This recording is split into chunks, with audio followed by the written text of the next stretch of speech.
गावकुसासाठी, राज्यासाठी आणि त्याचबरोबर दुर्गाच्या रक्षणासाठी जे वीर बलिदान करतात किंवा हुतात्म्याला प्राप्त होतात, अशा वीरांच्या स्मृती जपण्यासाठी त्या कालखंडामध्ये जे काही शिल्पनिर्मिती झाली त्यास विरगळी असं म्हणतात. विरगळी हे मूळतः कर्नाटक भागामध्ये वीरकल्लू नावानं ओळखलं जातात.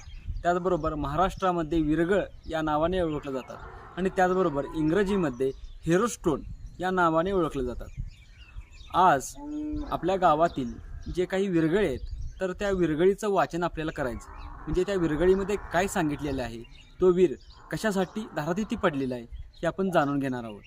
म्हणजे प्रथमतः जो काही खालचा टप्पा येतो त्या टप्प्यामध्ये वीर आणि जे काही यावनी किंवा शत्रू पक्षातील जे काही वीर आहेत तर त्यांची या ठिकाणी जी लढाई आहे त्या लढाईचं दृश्य ह्यामध्ये दाखवलेलं आहे. एका हातामध्ये तलवार, काही ठिकाणी ढाली, त्याचबरोबर पट्टे किंवा धनुष्यबाणाचा सुद्धा या ठिकाणी प्रसंग दाखवला जात असतो. त्याचबरोबर हे जे काही दुसरा टप्पा आहे किंवा दुसरं जे काही दृश्य आहे त्या दृश्यामध्ये वीर ह्या वीराला स्वर्गामध्ये म्हणजे कैलास प्राप्त झाल्यानंतरनं तो वीर अप्सरांच्या बरोबर हा स्वर्गात जात आहे. ह्या टप्प्यामध्ये काही ठिकाणी पालखीचा सुद्धा या ठिकाणी चित्र शिल्पामध्ये कोरलेलं आहे.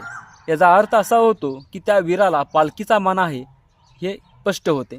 त्याचबरोबर हा जो काही शेवटचा टप्पा आहे ह्या शेवटच्या टप्प्यामध्ये वीराने कैलाश प्राप्त केले किंवा कैलाश पदाला तो प्राप्त झाला, त्यामुळे तो ह्या ठिकाणी शिवलिंगाची किंवा शिवाची पूजा करत आहे. हा त्या ठिकाणचा वीर आणि हा शिवगण आणि याबरोबर हा कलश असा दाखवलेला आहे.